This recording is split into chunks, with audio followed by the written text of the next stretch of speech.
सच और सपने में आपका स्वागत है। ये सिर्फ एक चैनल नहीं, सपनों को जीने की प्रेरणा है। कहानियां जो दिल छू जाएं, विचार जो नई रोशनी लाएं।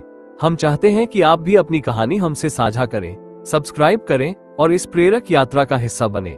आपके साथ से ही ये सफर खास बनता है। सच और सपने। गांव के शांत और हरे भरे माहौल में बसे एक साधारण स्कूल के शिक्षक अमन का जीवन बेहद सरल था। अपनी नौकरी और गांव के बच्चों को पढ़ाने में डूबे हुए अमन को अपनी छोटी सी दुनिया से कभी कोई शिकायत नहीं थी। वह ईमानदार, दयालु और मददगार व्यक्ति था जिसे सभी गांव वाले बहुत मानते थे। लेकिन एक दिन उसका जीवन अचानक बदलने वाला था। अमन को एक सुबह स्कूल जाते समय अपने घर के दरवाजे पर एक सफेद लिफाफा मिला। ये लिफाफा साधारण था, लेकिन उस पर कोई पता नहीं लिखा था।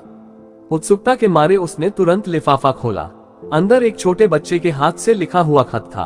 उसमें लिखा था, प्यारे अंकल, मुझे मेरी माँ और पिताजी बहुत याद आते हैं, लेकिन मैं अब उनके पास नहीं हूँ। मुझे ढूंढने में मदद करें। मैं आपके पास एक तस्वीर भेज रहा हूँ। यह मेरे और मेरी माँ की आखिरी तस्वीर है। मेरी माँ कहती थी कि सच हमेशा सामने आता है। मुझे उम्मीद है कि आप मेरी मदद करेंगे। नीम के पेड़ के पास से शुरुआत करें। तारांकन। खत के साथ सचमुच एक पुरानी ब्लैक एंड व्हाइट तस्वीर थी। उसमें एक महिला और एक छोटा बच्चा था। महिला की आंखों में उदासी और बच्चे के चेहरे पर मासूमियत का अक्स साफ झलक रहा था। अमन इस खत को पढ़कर हैरान और परेशान हो गया।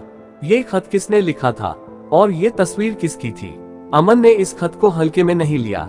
उसने तुरंत तस्वीर को ध्यान से देखा। पीछे की तरफ छोटे अक्षरों में लिखा था, वक्त कम है, मंदिर के पास जाओ। अमन ने सोचा कि यह किसी की शरारत भी हो सकती है, लेकिन तस्वीर और खत की मासूमियत उसे इसे अनदेखा करने नहीं दे रही थी।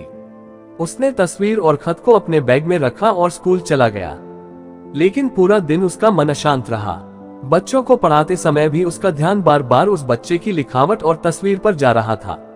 शाम को स्कूल से लौटकर अमन ने अपने पड़ोसी रमेश से इस बारे में बात की। रमेश ने सुना और कहा, ये तो किसी का मजाक लग रहा है। इन छोटी छोटी बातों पर ध्यान मत दो। लेकिन अमन का दिल मानने को तैयार नहीं था।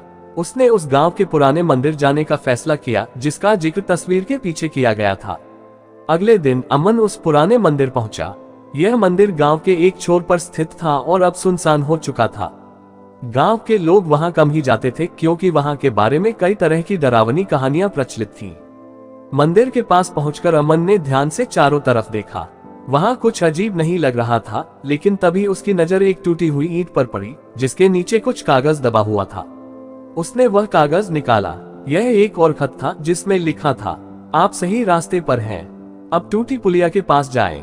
वहां मेरी कहानी का अगला हिस्सा छिपा है। अमन का दिल तेजी से धड़कने लगा। ये सब बहुत रहस्यमय था। क्या सच में कोई मदद मांग रहा है या ये किसी की कोई चाल है?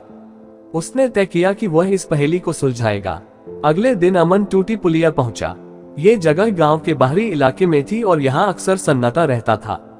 पुलिया के पास पहुंचकर उसने चारों तरफ देखा, लेकिन उसे कुछ अजीब नजर नहीं आया।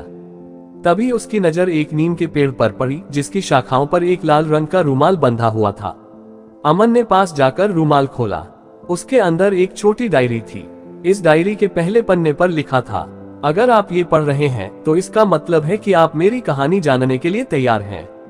मेरे पिताजी ने मेरी माँ को मार डाला था। मैंने अपनी आंखों से सब कुछ देखा, लेकिन मुझे न्याय नहीं मिला। मेरी माँ कहती थी कि सच हमेशा बाहर आता है। क्या आप मेरे लिए न्याय ला सकते हैं? अमन ये पढ़कर सन्न रह गया। डायरी के पन्नों में बच्चे ने अपनी जिंदगी के कुछ आखिरी दिनों का जिक्र किया था। उसने लिखा था कि कैसे उसके पिता और माँ के बीच झगड़े होते थे और कैसे एक दिन उसके पिता ने गुस्से में उसकी माँ को मार डाला। बच्चा इस घटना के बाद गायब हो गया था। अमन ने डायरी को ध्यान से पढ़ा और सोचा कि यह मामला पुलिस तक ले जाना चाहिए। लेकिन डायरी में कुछ और सुराग थे। आखिरी पन्ने पर लिखा था, मुझे वहीं ढूंढो जहां मेरी माँ का सपना अधूरा रह गया था। अमन ने गांव के बुजुर्गों से बात की। उन्होंने बताया कि बच्चे की माँ हमेशा चाहती थी कि उसका बेटा पढ़ लिख कर बड़ा आदमी बने, लेकिन उसकी मौत के बाद से ही वह घर वीरान पड़ा है। अमन ने उस घर जाने का फैसला किया। उस घर में कदम रखते ही अमन को अजीब सा सन्नाटा महसूस हुआ। घर के कोने में उसे एक पुराना संदूक मिला। संदूक खोलने पर उसमें एक और खत था। उसमें लिखा था, मुझे न्याय चाहिए। मेरे पिता ने मेरी माँ को मारा और मुझे इस दुनिया से अलग कर दिया। लेकिन मेरा सच इस दुनिया को पता चलना चाहिए। अमन ने ये खत लेकर पुलिस को सबूत सौंप दिए। जांच में पता चला कि बच्चे का पिता अब भी जिंदा है और एक अन्य गांव में रहता है। पुलिस ने उसे गिरफ्तार कर लिया। अंत और संदेश। बच्चे और उसकी मां को न्याय मिल चुका था। अमन ने महसूस किया कि सच्चाई कभी छुपती नहीं है। ये कहानी उसके जीवन का हिस्सा बन गई। सच और सपने की इस कहानी ने हर दिल को झकझोर दिया और यह संदेश दिया कि सच्चाई हमेशा जीतती है।